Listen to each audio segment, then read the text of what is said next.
Come on. I said, are you ready? This next panel is very exciting. It's the Canopy Rivers Pitch Day. What does it say? Micro cannabis, macro impact. You understand? So we got 4 different companies coming up here. They're all living the dream and hoping to see their dreams realized. They're going to pitch their business to our 4 judges, and our judges are going to pick one with the best pitch. The best pitch. Well, that's a tough one. That's like a tongue twister. You can get in trouble in school. The ones with the best pitch. And they're going to be picked up for future development. They're going to receive a media package from Civilized and all kind of wonderful, wonderful different things. And so it's very exciting, and everybody's excited. And are you ready to start? All right. This is what's going to do. I'm going to introduce the judges, and then we're just going to start the pitches. Each business will have 6 minutes to make their best pitch, right? So it's pretty quick. It's longer than an elevator, but shorter than a lunch meeting. So it's a 6-minute pitch, and then the judges, right, you understand? And the judges, you got to have your elevator pitch ready. And the judges are going to have 4 minutes to ask questions, and then they're going to huddle up, and then we're going to announce the winner, and it's all going to be butter tarts and pie. Okay. Are you ready to meet the judges? I said, are you ready to meet the judges? We're going to start off. Let's hear it for Kirk Tusaw.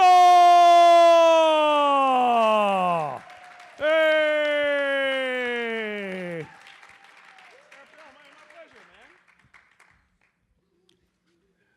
You want to say anything before we go? All right, we're going to go on. Let's hear it for Olivier Dufour-Montel, Matt Barron, and Hillary Black.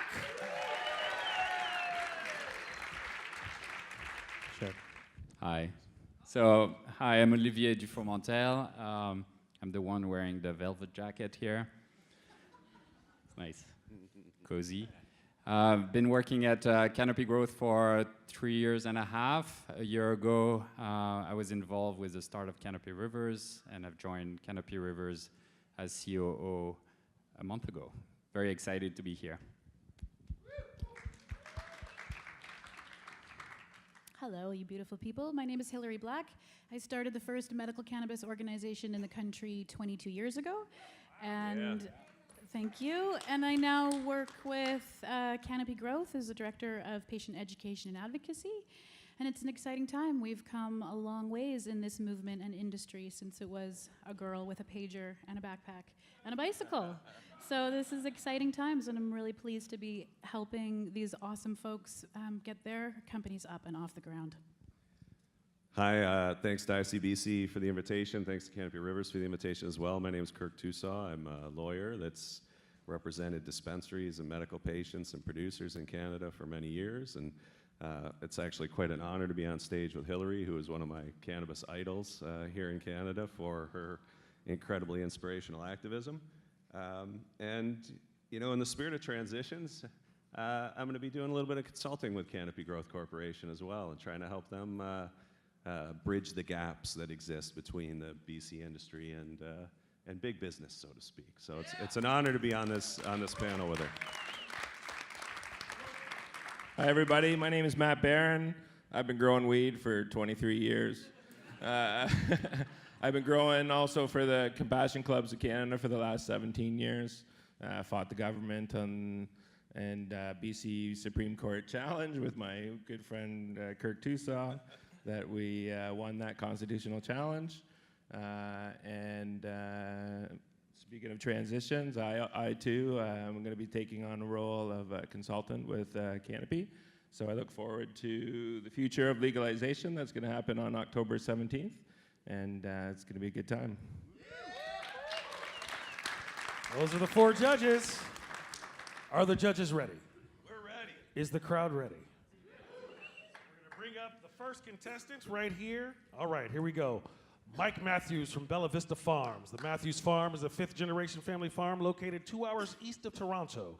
And within 200 acres, Mike Matthews has been cultivating organic outdoor cannabis. And the company intends to enter the recreational market to produce premium organic farm-grown cannabis by first approaching micro-cultivation and eventually adding on higher-margin products through a processing license. Let's hear it for Mike Matthews and Bella Vista Farm. Thank you. It's a pleasure to be here. I'm an organic farmer, as mentioned. I'm a cannabis cultivator and the founder of Bella Vista Cannabis. I'm a fifth-generation farmer on our certified organic farm 2 hours east of Toronto, Ontario. I've been cultivating cannabis medically under various licenses for 10 years. And as I've been working with the land, I've looked out across the industrial cannabis production landscape and know that there is a better way. Industrial cannabis cultivation is expensive. It is sometimes not so good for the environment, and quality is often sacrificed for quantity.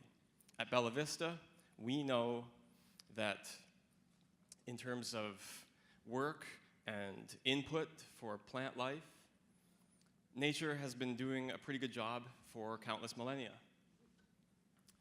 We look to embrace these natural systems and processes, amplify them, and put them to work for us. And we'll tell you a little bit about that today. We are asking for $800,000 in startup capital, and the majority of that will be going to a greenhouse to execute our 3-year plan. Now I'll tell you a little bit about our farm. My great-great-great-grandfather settled on our farm 170 years ago. And this is my grandfather here. That would be his grandson. This is him standing next to his Bella Vista Orchards truck. And so I, Robert Michael Matthews V, look to carry our family tradition into a new era with Bella Vista Cannabis. So I'll introduce you to the team that will execute our 3-year plan. We have 20 years of combined policy, regulatory, and project management expertise. And these skill sets with regulatory compliance and combined with my 20 years farming experience is really an ideal skill set to bring our cannabis plan to market. Our farm has been certified organic since 1999. We've developed and maintained various sales channels to deliver our products to domestic and international markets. We've sold oats to Quaker Oats Company, organic soybeans to the Japanese market for tofu, and many other crops for various other organic food ingredients. In terms of cannabis, in 2008, I partnered with Red Canoe Cannabis to serve medical patients under the MMAR licensing system. And in 2014, we sold genetics and flower to Tweed Incorporated. Now I'll tell you a little bit about our method. And I'll provide a little bit of context with a quote from a Canadian press journalist, Laura Kane, where she notes that as Canada nears cannabis legalization, it is only so green for the environment. We aim to change that. We look to work with nature, not without. So one interesting example of this is the power of compost. One very large, massive pile of compost consisting of manure and wood chips can produce heat, temperature heights of 180 degrees Fahrenheit. That's 80 degrees, or 82 degrees to be exact, Celsius. That's extremely hot. And so with compost heat recovery system and heat exchange fans, we can harness this energy source, can heat buildings, lower your heating costs with this supplementary heating. Furthermore, the decomposition of this matter is great growing medium. It can be used for compost teas, for foliar sprays, of course, and to inoculate the rhizosphere, the root system, the root zone of plants with beneficial microbes, beneficial bacteria. The list goes on and on and on. This is just one of the many different tools and concepts that we have the ability to do on our farm. So let's look at our competitive analysis. In terms of, this table shows cash production cost. This is a metric in which we look to outperform. Our cost saving strategy involves reductions across the board. In this way, we can bring our continuous innovation and the integration of our systems that are all on farm to produce low cost but very, very high quality farm-grown cannabis. The next step is the construction of our greenhouse. It'll be a 5,000 square foot gutter connect greenhouse. We are currently in discussions with contractors, suppliers, and engineers and can begin construction in as little as 12 weeks. Our 3-year plan will be executed in 2 phases. Phase 1 has seen the completion of our business plan, We will be applying for micro licenses as soon as they become available. Our greenhouse construction is penciled in here for early 2019, but again, we can do sooner. Our first harvest and testing is projected to be for late 2019. And finally, phase 2 is the beginning of our build out for our vertical integration plan. And this is just the beginning of it here with our processing facility construction, so we can take our farm-grown products and move into extracts. We are seeking $800,000 in startup capital to execute our 3-year plan. The majority of the cost will go towards our greenhouse, and we expect, in addition to our core team, to hire a staff of 5 individuals in the beginning for day-to-day operations. We have the team, the skill set, the experience, the farmland, and the passion, and the vision, and we are very excited about the future of Bella Vista Cannabis. Thank you. I have a very simple question, so which is a technical question. When you grow cannabis under the current regime, Yes. there's strict rules around micro testing. Yep. The amount of bacteria and microbes on the product. The challenge that organic cultivation has is there are a lot of alive organisms in the soil. How do you plan on resolving that issue and produce organic product that passes the regulatory requirements? Right, and so to the best of my knowledge so far, I don't know if they're going to paint with one broad brush and count all different types of bacteria as being unsafe for consumption, or if they will just specify the more unsafe ones, right? We would definitely be assessing the situation as things move forward. Foliar sprays, in such a case, might not be used in flowering, maybe just during the vegetative stage. And in terms of maybe soil bacteria or something, I just think where there's a will, there's a way. Maybe it would be some type of mulch cover.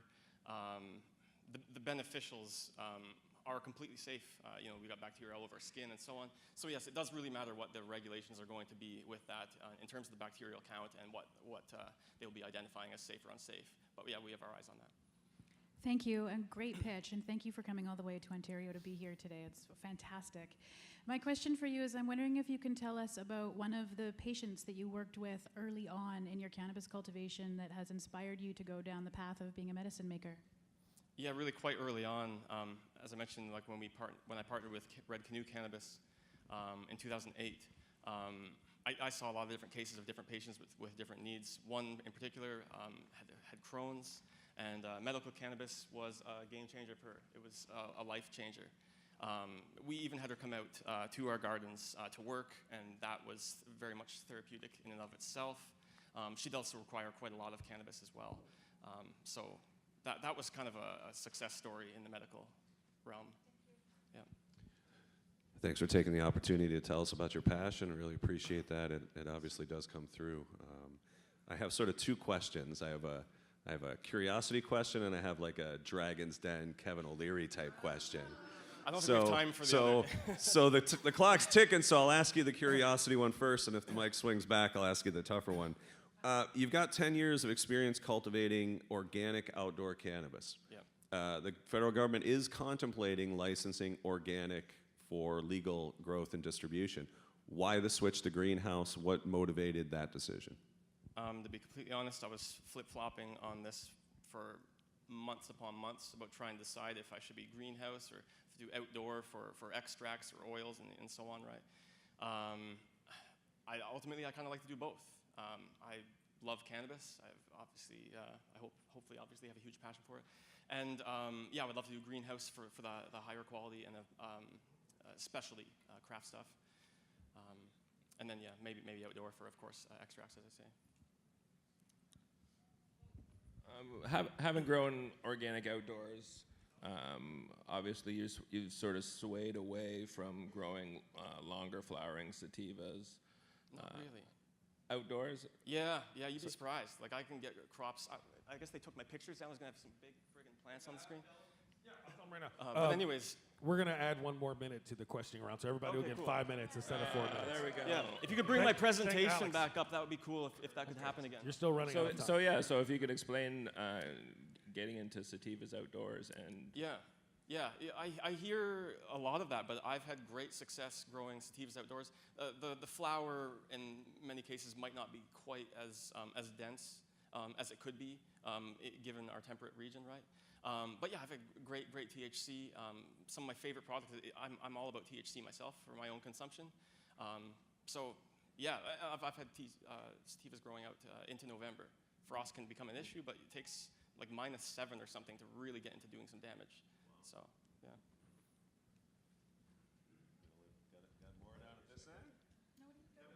All right, so I'll ask the tough question. We're going to get into numbers here a little bit then. You've got an $800,000 ask, and you said a majority of that is for greenhouse construction. About half of that's actually for greenhouse construction, $400,000. You've got $300,000 in salary and wages here, which is a substantial chunk of this over 3 years. Yep. Who's that going to? Is it the sort of core team, or is it these individuals that you're planning to hire, or a mix of the two? Well, let me tell you this: we're in. When it all comes down to it, we're going to be needing and asking for more than $800,000, to be totally honest. So that's your answer. All right. Appreciate that. That's good. Thank you. We're actually out of time. The guy with the money's at this end, so.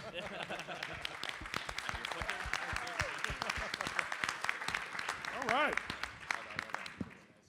And here we have Thomas Fraley from Bavarian Farms Lab Testing. They're an independent lab providing cannabis producers with regulatory mandated batch testing services and scientific support. Let's hear it for Thomas Fraley. Thank you. Hello, ICBC.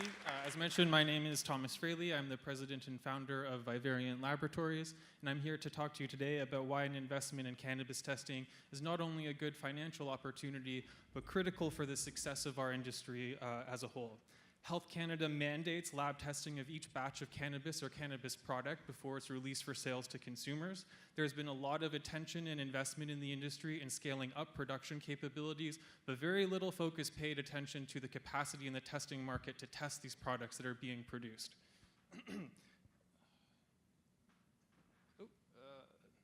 There we go. So a little bit about us. We have a 2,800 square foot site located in Mississauga beside Pearson Airport.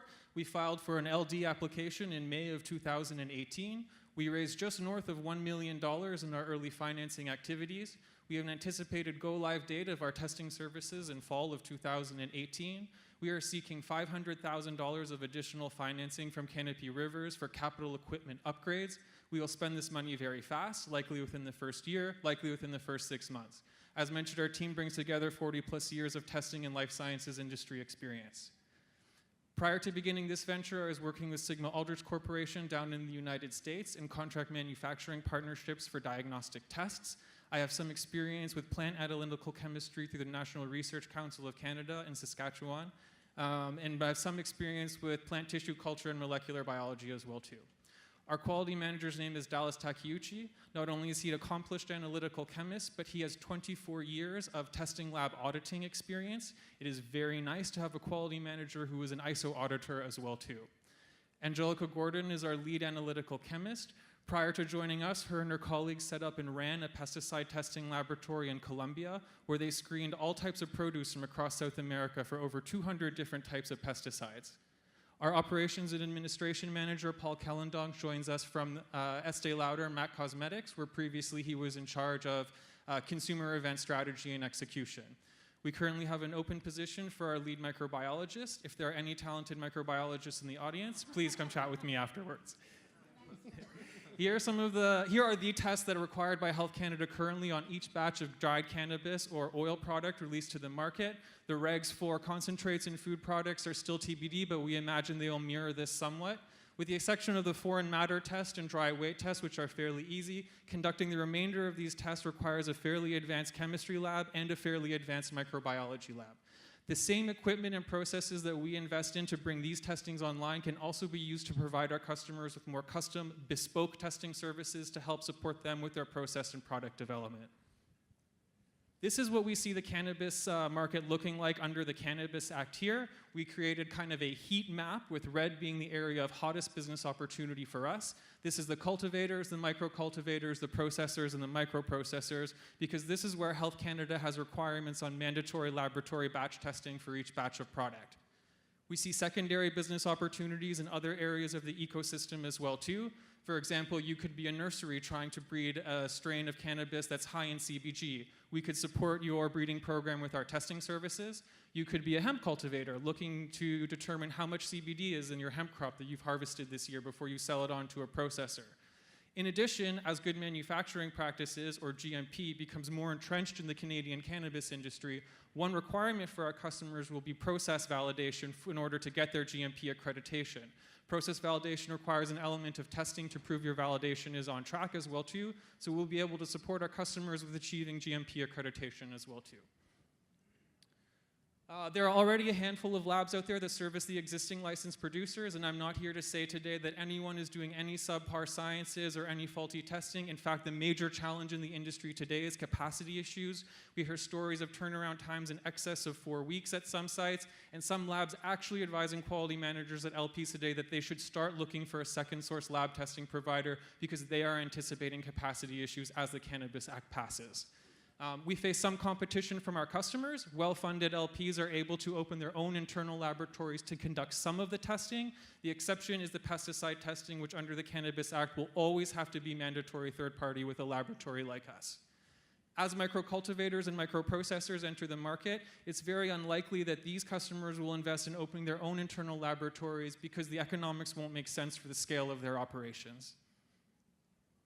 A little bit more about how we plan to do business. We will be a cannabis-first laboratory. So in other words, our customers' cannabis samples will not compete with potatoes for instrument time. We will be investing and focusing on developing a streamlined digital customer experience for sample submission and archival of your certificates of analysis and TouchPass results. We are conveniently located adjacent to Pearson Airport, which means we can receive next-day delivery from across the country, allowing us to service producers from coast to coast with their batch testing. We will also be a one-stop shop for all your testing needs. Some labs focus just on the chemistry, just on the micro. We will in fact do both, so you only need one provider to achieve your batch testing. A little on the licensing note, as I mentioned earlier, we filed an LD application in May of 2018. This is the current framework that cannabis testing labs operate in industry today. There will be a new permit created under the Cannabis Act called an analytical permit. All existing cannabis testing labs will have to reapply for this permit.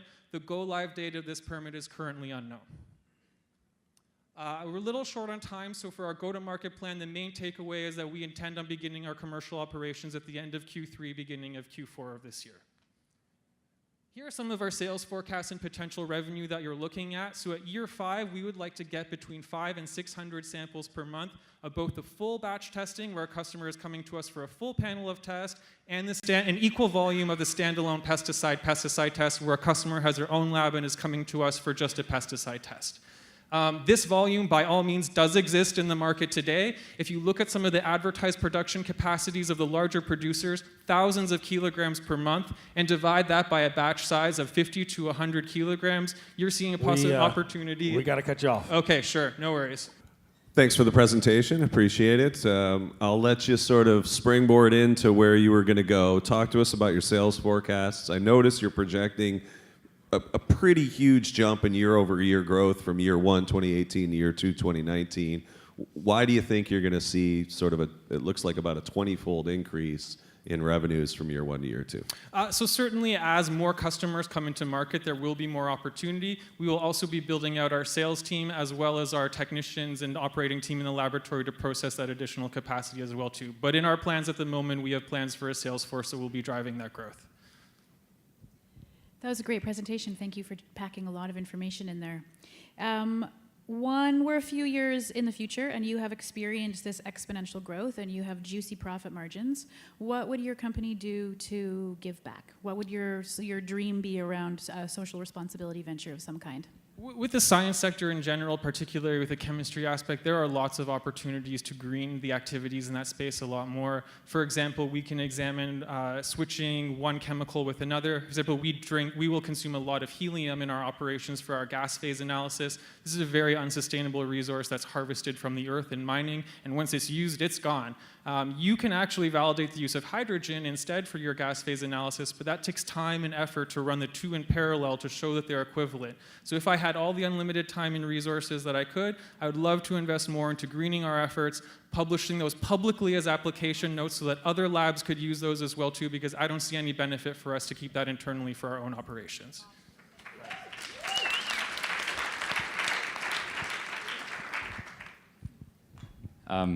Thanks a lot. Very useful. You talked about the fact that there is more demand than supply at the moment, and eventually the supply will catch up. I have a question about your financial projection, because you're showing an acceleration of sales despite the fact that there is more supply.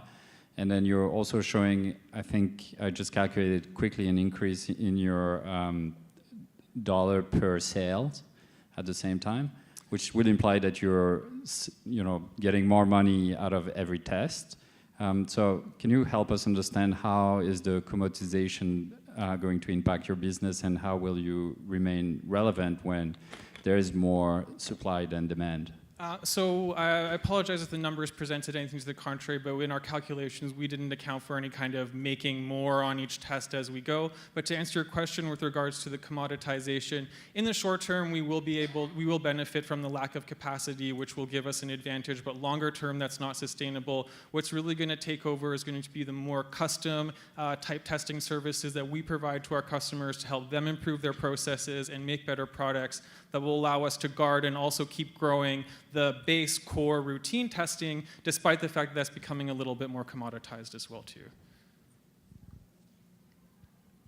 My question pertains more to sort of personal use, because I use the labs a lot, and they get really expensive really quickly. One thing I like to ask labs a lot is, do you have like a group sort of rate? Instead of me coming in sort of single source, I want like a rate for the month, and I can give you as many tests as I can jam in for that month, and then have a single price. Like, there's a lot of labs out there I know in the United States that offer breeders and growers bulk discount scenarios. Sure. So given volume expectations and projections, we'd certainly expect to offer scale discounts based on the volume. I don't know if we could agree that it would be $1,000 for the month regardless of 10 samples or 10,000. I don't know if we could necessarily agree to that. But certainly as far as discount scale goes, that's something that we would be able to offer as well too. And just to throw in there, I noticed that you didn't have terpenes on your list of things that you tested. So terpenes is not a mandatory batch test requirement. Terpenes is something that we will certainly be able to offer testing services for with the equipment that we're buying to provide those batch testing services. So I didn't have it listed because Health Canada does not require you to test for terpenes on each batch. 30 seconds. No pressure. Good. Yeah. Thank you very much for your time. It was very informative and interesting. Thank you very much. Thank you, everyone. Fantastic. The next pitch will come from Cannabis Arms, or Chris Helena. It's a cultivation monitoring software. It stands for Analytics Research Management System. It's a purpose-built intelligent light system which provides cultivators with actionable information to monitor their grows. The company is led by Chris Helena, who brings a decade of federal government experience, primarily with the Royal Canadian Mounted Police, and is partnered with Proxologica Corporation, a professional engineering team with 2 decades of experience designing complex, high-speed circuit boards. The company aims to get their product to market later this year or early next. Let's hear it for Chris Helena! Hello, everybody. Hello, dragons. How's it going? I get to skip the first part here. That's brilliant. So the Cannabis Arms platform is an intelligent, complete solution to monitor, track, light, measure, and improve licensed cannabis grow operations in Canada and around the world. The overall project budget, finance-wise, is $2 million. some of which has already been raised for this strategic partnership. The funds will be used to field test beta units and essentially fine-tune the design of everything and make sure that this is the best that we can make it. And we're looking at commercial production by summer 2019. So over the next 2 years, the top 15 licensed, publicly traded producers are forecasting about a 10-fold increase in the square footage of grow-op space. So given that size, we're looking at a potential market of about 800,000 Sentinels, which is a device that I'll show you in a minute here. And the world is watching Canada, and of course, as other countries start to come into the fold with the same sort of legislation, we're going to see that market continue to increase. The ARMS project is a limited partnership right now. I represent the general partner, and as mentioned in my lovely introduction, I've worked for the RCMP for quite a while. My job was negotiating and drafting agreements with municipalities all the way up to federal government agencies. About a year ago, I went to work for a company called Wolfpaw Data Centers. They've been in business for 2 decades, and they have all of the usual things that an internet service provider has on offer: business networking, server colocation, a lot of that kind of stuff. In one of our projects, we got together with Dr. David Southwell and his team at Proxologica to work on a disaster recovery cloud. They're experts in the supercomputer industry. They've been working with companies like IBM and Hewlett-Packard, organizations like NASA, the US military and intelligence communities, and various international research institutions as well. So over the last year, they've been developing a proprietary analytics technology, high-performance computing in areas like genetics and smart cities, anything that involves an enormous amount of data. So with their assistance ongoing, we have licensed this technology for the cannabis industry worldwide. We'll also be putting together a technical advisory committee made up of licensed growers, regulators, and research institutions to give us feedback and make sure that everything's perfect. So let's talk about what it actually is. Analytics, direct on-the-floor information gathering from a device that's hung just above the plant. It brings in information locally through a variety of sensors, computes that information locally, and sends the useful data to a remote data center. The information is sent encrypted via an auditable ledger, both in flight and at rest, to ensure data integrity, and then it's analyzed there and sent back to the operator in a much more useful fashion. The next piece is research. What we're looking to provide is an eye in the sky over the entire facility, trying to eliminate human error. We'll be working with private laboratories and universities to try and help them prove effectively, once and for all, what are optimal grow conditions.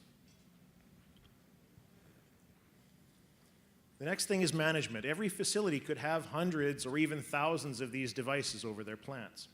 They'll have common sensors like temperature and humidity, things that you're already measuring, but also uncommon ones. A multispectral camera, which can detect very specific wavelengths of light, can detect things like the chlorophyll levels in a plant, the health of the plant, pests in your facility, and also where they are in the facility. It'll also provide all of the light that the plant needs to grow, whether LED or phosphorus or some other technology, depending on what the operator wants. And ultimately, if your CapEx budget's already spent, I mean, that is only one feature of the device itself. So this is my favorite slide because I get to show you what it looks like. We call them Sentinels. It's a central processing core with all of the sensors and cameras mounted on it. The cameras provide live security video feed, and because you're dealing with a large number of these, this can help you comply with Health Canada's every inch of your facility that needs to be covered. The device can track the position of individual plants, people, and equipment, whether moving or stationary. And as I mentioned, all of the information is sent encrypted, secure, to a remote data center for disaster recovery as well. We've also already begun discussions with the industry, part of the reason that we're here, of course, as well as regulators and researchers to start building out that technical advisory committee. At this stage, we're open to strategic investment. We're flexible on the type of entity or finance instruments that are used. The bulk of the money that we receive will be used to configure and refine and perfect this device, because at the end of the day, the hardware design has already been designed, it's been completed. Our initial estimates, we expect to be able to replace lighting, tracking, and security systems for just a fraction of today's cost. Our seed round is oversubscribed. By October, we'll have 100 Sentinels ready to roll out to our strategic partners. And at the moment, we're seeking $1.75 million over 3 tranches from October until May, with an official launch in summer of 2019. Cannabis Arms platform represents the culmination of decades of data management, data movement, analysis, and security experience. It's been designed in such a way that it can replace Light's security and even staffing resources as an all-in-one intelligence suite to try and drive efficiency across the board for growth in the cannabis industry. And I throw myself at the mercy of the judges. Well, my question was also going to be around the environmental impacts if this multifunctional device is going to replace a lot of other gear. So I wonder if there's any other additional eco footprint improvements you want to speak to. And then also, I'm just wondering if you're open to a comment that's not a question. I think this device sounds amazing. It's not my area of expertise. And my comment is that the word arms and sentinel, it has a bit of a military vibe. And so while I think that this device is like potentially an incredible evolution of the technology in our system, maybe one part of the process is we can like rebrand it and make it a little more loving and warm somehow. We could call it, it looks a little like a flower, doesn't it? We could do that. Totally. I think we could have a good brainstorm about it. Maybe we can do it at the after party later and have a jam about how we look can forward warm to up it. the feeling of it a little bit. Yeah, that sounds great. As far as the eco impact, when I was talking about it being able to recognize pests in the facility, one of the things that happens a lot right now is blanket spraying of the entire facility. If you can nail down, this is the section of 4 or 5 plants, and we can get early detection of those pests showing up, then you can spot treat rather than doing the entire facility. And I've heard of situations where companies have had to throw away an entire greenhouse worth of product because it was a problem. And if you can catch it early, it's great. I have 2 questions. One might be a quick, straightforward question. You mentioned earlier it's purpose-built for indoor application. Are you including greenhouse in the category of indoor application? Yes. Okay. Cannabis is obviously not the first plant that's been grown at scale in greenhouses for human consumption. It's a pretty highly developed food industry out there. And I have to imagine that food producers, for example, have in existence technology that is sampling the environment, sampling the temperature, sampling the moles hitting the plant, doing the kind of things that the soon-to-be renamed Sentinel is going to be doing.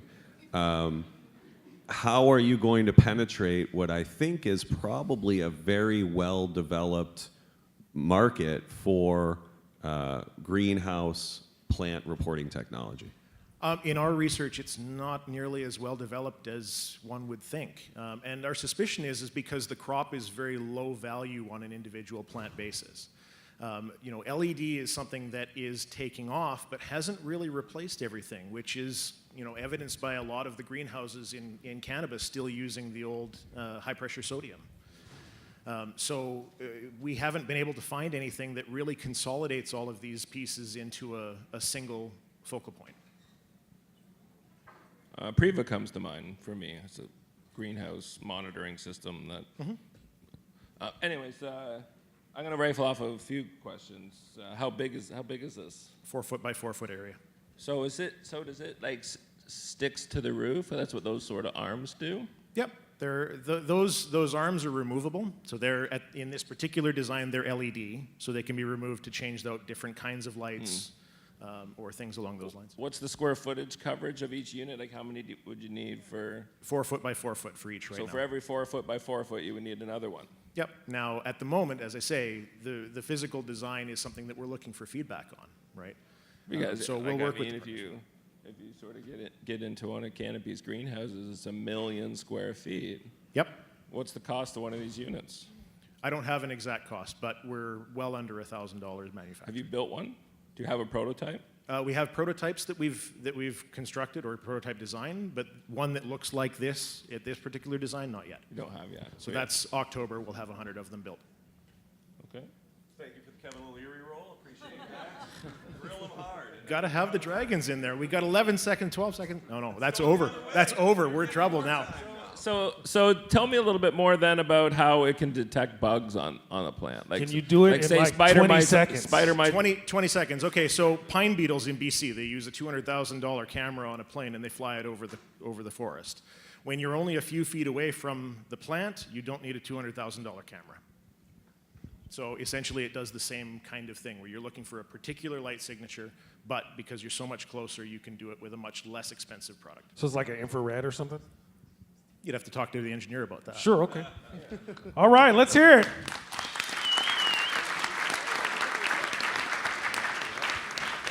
Here we go. It's the Stash Canna Group, Jorah Fraser, grower and branded products. The SC Group is developing branded products based on existing consumer demand, backed by producing high-quality BC bud. We love it. The company has amassed a strong British Columbia-based team in cultivation and is building out the other facets of its business. The company has developed some of its own products, packaging, brands, and trademarks, and plans to focus strongly on British Columbia before expanding across Canada. Let's hear it! Stash Canna Group. Hello, welcome. Thank you all for being here. I'd like to just quickly introduce ourselves again. My name is Brom Candy, and this is Jorah Fraser. And we're here representing the Stash Canna Group. And yeah, before we get started, obviously, I just want to thank ICBC and Canopy Rivers providing us a stage here to get to meet all of you. Our panelists here for lending your expertise and grilling us with some questions. And also a personal shout out to Daniel Perlstein, who helped us put the pitch together. So anyways, we're here to tell you why we're after the $1 million.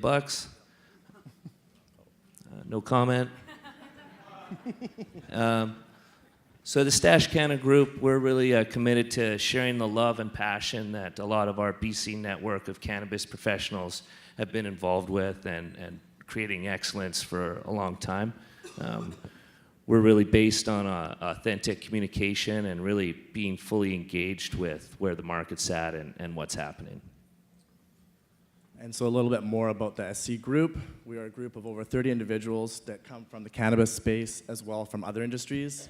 Everyone's super dedicated to our company and seeing us succeed in the future legal rec market. We've reinvested all the money since we've started our business in 2016. We have amazing growers that have been producing some of the top quality stuff here in BC. And we're asking for the money that's going to go towards retail storefronts and micro cultivation licenses. So our man, oh, you're up still. Oh, yeah. So again, it all starts with quality product. We have 2 growers, each with over 15 years experience growing amazing quality cannabis. And we're super stoked to be working with these passionate individuals, and they're right on the leading edge of quality craft cannabis. We've also blessed to be working with someone with some ISO experience managing some international breweries at a high level. Me personally, I'm most proud of my cousin here. He's done an amazing job focusing on the biz ops over the last year, and to have our lives kind of serendipitously end up, riding this wave together has been pretty awesome. Likewise, it's a pleasure and honor to work with my cousin here. We're like brothers, and it's a family business. He's got a wealth of experience in branding, marketing, film, and media, and has co-founded a digital creative agency that's done over 10 million in sales to date. And it's been an amazing journey, and we're really excited to be here in this room right now with you guys. As mentioned before, we've been investing a lot of time and care into developing a really excellent interdisciplinary team. Our group of diverse people adequately represents the cultural melting pot that's found in BC. And everyone's really keen and excited to get access to the market and start rocking out. We've been developing and honing our skills and process to focus on quality design and service right across through every kind of micro interaction that we have with our client base.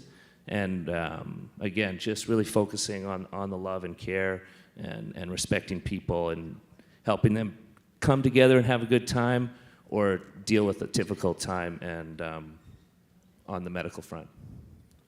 Again, why are we here? We're here to ask for funds from Canopy Rivers that's going to be used to storefront retail expansion and as well as micro-cultivation licenses. What is the money going to be used for? Like I said, our growers are super passionate. They've been touring other facilities, drafting plans, they're on the cutting edge of modern technology for growing, and we're completely confident in their ability to produce amazing craft cannabis here in BC that can be shared with Canada and hopefully the rest of the world. We also, fingers crossed, should have branded craft cannabis on the store shelves come fall of next year. Most of our corporate energy has been into the retail brand development, and we'd like to continue the work and development we've been doing in that regard. And so we're looking to enter in and open up some shops in the summer next year. And I'd like to do a quick shout out to the audience here. If anyone wants to learn a bit more about what we have going on, what our plans are for the future, or just to meet us on a personal level, we'll be in the room next door after the presentation. And yeah, I just want to thank you all for spending such a beautiful little afternoon with us, the panel. But that's our presentation. Thanks so much. We'll toss the mic over to these guys. One more time, Stash Canna Group, short but sweet. Excellent. I was wondering if you could tell me an impactful story of someone that you've helped in the medical marijuana industry. That would be my mom. She has Parkinson's. She doesn't use cannabis. She never did as a personal consumer. And she uses it mostly for the medication that she takes to help with the side effects. So I think not only is it useful for medical benefits directly, but it also helps offset and can reduce the effects of a lot of other harsh pharmaceuticals out there. Thank you for the great presentation, and I know that you guys work with a couple of my favorite extractors on the Gulf Islands, and you also live on one of the Gulf Islands, which is very close to home for me. But I want to ask a little bit about your staffing. So you have a pretty big team of staff, and I imagine that with the retail locations you want to open up, you're going to have quite a big team. So I'm wondering if you can talk a little bit more about your hiring practices and the kind of how the diversity of your team and how important it is to you around hiring diverse people to work in your company. Thank you. Yeah, I think that the cannabis company of the future is really going to have to be interdisciplinary and diverse and true to the kind of nature of cannabis, which brings people together. And so my gal, Raina, who I'm not sure is here or not, she helped build my friend's company from 30 to 80 to 150 people in a couple years. She kind of heads a lot of the outreach and intake. But I just want to provide a good space for, my friends and network and all the freaks and weirdos out there to do their thing, and just, so we really working towards creating obviously a gender balanced workplace. We've got people from Turkey, where is it? Uganda, Australia, every Caribbean. continent in the world, all the different sexual preferences, not really an issue. Got a cross-dressing head of our warehouse who's awesome. We like to have fun. Hey, thanks a lot. Very exciting business idea. Can you just explain a little bit your current business? What do you do, and how does the cultivation and retail tie in with the current business? I'm not so clear on how the big arc works. No. We're like a vertically integrated group, similar to some of the people that spoke earlier today. We're into production, value-added products, building brands, and also recreational brands that engage with consumers. We're a small company, but we're super dedicated and passionate, and think we have a really good knowledge base to be successful in the future. But we're taking kind of a holistic approach, vertically integrating ourselves. A lot of our work is done online because Canadians, about 90% of all retail purchases, whether done in person or online, start online. And so we've done a lot of work focusing on developing some online real estate that we think is going to be valuable in the future. So you've asked for the funds to do two things. One is micro-cultivation, and you've suggested you need 360,000 Canadian on that end. And the other is development of the retail brand, which I understand to be opening retail stores. Is that correct? Yeah, the bulk of the spend is in the application for the licenses and locking down locations. And how many of this, for this $576,000 you're seeking on the retail side, how many stores do you think you can get open for that amount of money? Depends on the market, whether we're talking small town, or a city, or so it really depends. We've had to be pretty flexible. We've kind of been the way of the rabbit puss, which is a rabbit octopus combination. And so we've been, collecting, low-hanging fruit as it becomes available and trying to do what we can. It also depends where the licensing. We put in applications for Saskatchewan, but we didn't win the lottery there, so it kind of depends on which region, which municipality. It's going to change the cost.